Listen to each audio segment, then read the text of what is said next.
মুম্বাইতে গিয়ে চাকরি পেয়ে গেল রোশনাই। সম্পূর্ণ জানতে ভিডিওটিতে একটি লাইক করে দেখতে থাকো। গল্পের শুরুতেই দেখা যায় যে রোশনাই বাড়ি ছেড়ে চলে গেছে। রোশনাই আর থাকতে চায়নি আরণ্যকের বাড়িতে। এই জন্য রোশনাই সরাসরি চলে গেছে মুম্বাইতে। ট্যাক্সি করে সেই জায়গায় পৌঁছে যাচ্ছে যেখানে কিনা চাকরির খবরটা রয়েছে। এর মধ্যেই ট্যাক্সি ড্রাইভার বলে, ম্যাডাম কি এখানে নতুন? তখনই রোশনাই বলে, হ্যাঁ আমি এখানে এক্ষুনি এসেছি বলতে পারেন। তখনই ট্যাক্সি ড্রাইভার বলে, বাহ আপনি নিশ্চয়ই চাকরির ইন্টারভিউ দিতে এসেছেন, খুব ভালো। এই শহরে অনেকেই আসে জানেন, অনেক স্ট্রাগল করে আর তারপরে লাইফে সফল হয়ে যায়। এর মধ্যে আরণ্যক অনেকবার করে রোশনাইকে ফোন করতে থাকে আর মনে মনে ভাবে, রোশনাই তুমি ফোনটা একবার ধরো, ফোনটা একবার ধরে বলে দাও যে তুমি ঠিক আছো, ব্যাস আমি আর কিচ্ছু জানতে চাই না। কিন্তু যতবারই রোশনাইকে ফোন করে ফোন কেটে দেয় রোশনাই আর মনে মনে ভাবে, কোনোভাবেই আমি আর স্যারজির সাথে যোগাযোগ রাখবো না, যা হবার তা তো হয়েই গেছে।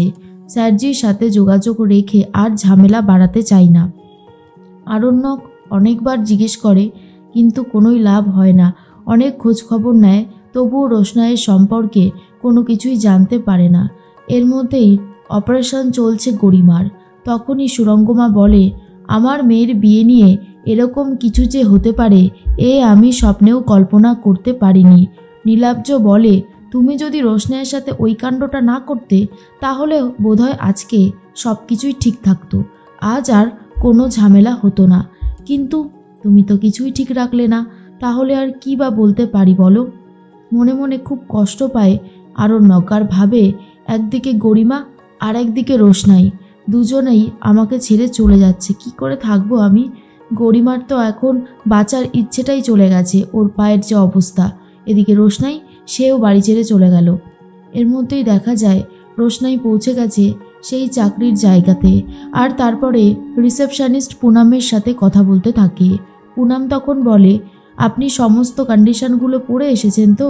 রোশনাই বলে, আসলে আমি এখনও রেজাল্ট হাতে পাইনি, আমি ফাইনাল ইয়ারের পরীক্ষা দিয়ে দিয়েছি।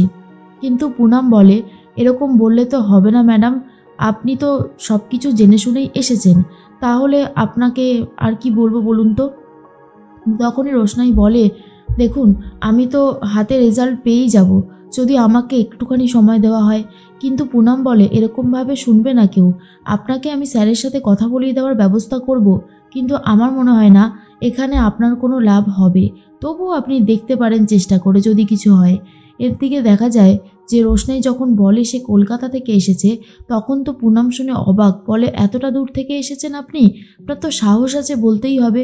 রোশনাই বলে, কি করব বলুন, এছাড়া আর যদি কোনো উপায় থাকতো তাহলে তো সত্যি কোনো একটা ব্যবস্থা করতাম, কিন্তু কোনো কিছুই তো আর নেই, তাই আর ব্যবস্থা করতে পারছি না। এদিকে দেখা যায় যে আরণ্যককে ডাকতে চলে এসেছে নার্স আর বলে, আপনাদের মধ্যে থেকে কেউ একজন আসতে পারেন, অপারেশন সাকসেসফুল হয়েছে। এরপরেই আরণ্যক বলে, আমি যাচ্ছি।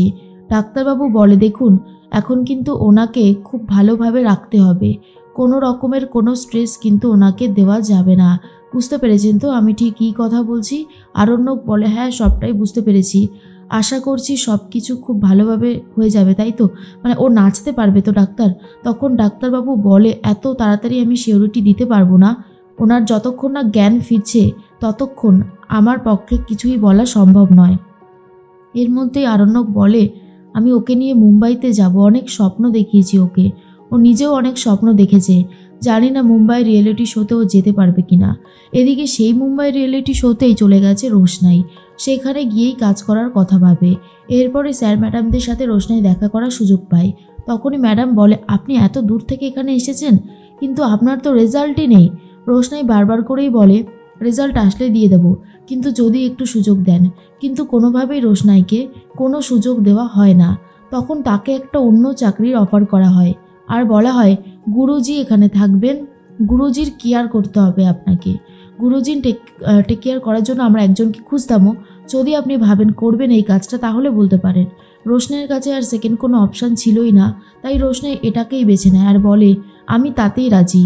তখন ম্যাডাম বলে, কিন্তু আপনি থাকবেন কোথায়?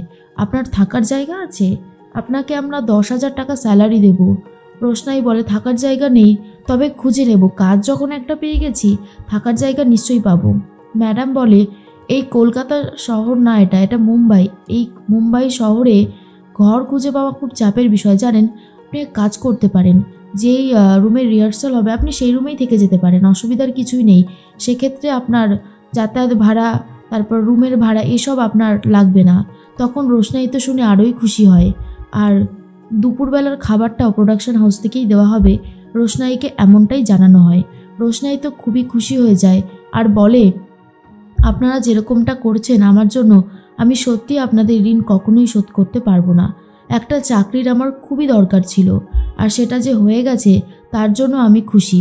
তখন ম্যাডাম বলে যাক, এবারে আপনি কাজ করে আমাদেরকে খুশি করে দেবেন, তাহলেই হলো। শুনুন, অনেকের জন্য কিন্তু খাবার আনতে এদিক ওদিক যেতে হতে পারে, সেক্ষেত্রে কিন্তু আপনাকে যেতে হবে। রোশনাই বলে আমি সব করে দেব। রোশনাই তো কাজ পেয়ে অনেক খুশি হয়ে যায়।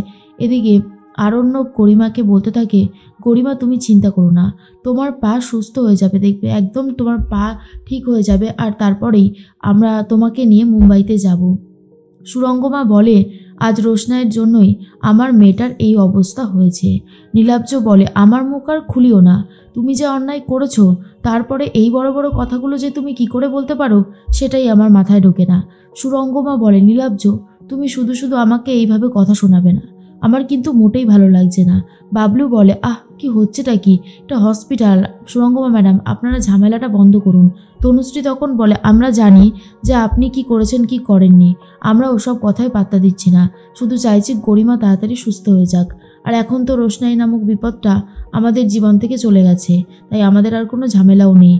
ও সুস্থ হলেই আরণ্যকের সাথে যত তাড়াতাড়ি সম্ভব গরিমার বিয়েটা এবারে ফাইনালি দিয়ে দেব। আর এরকমটাই ভাবছিল বাবলু আর তনুশ্রী।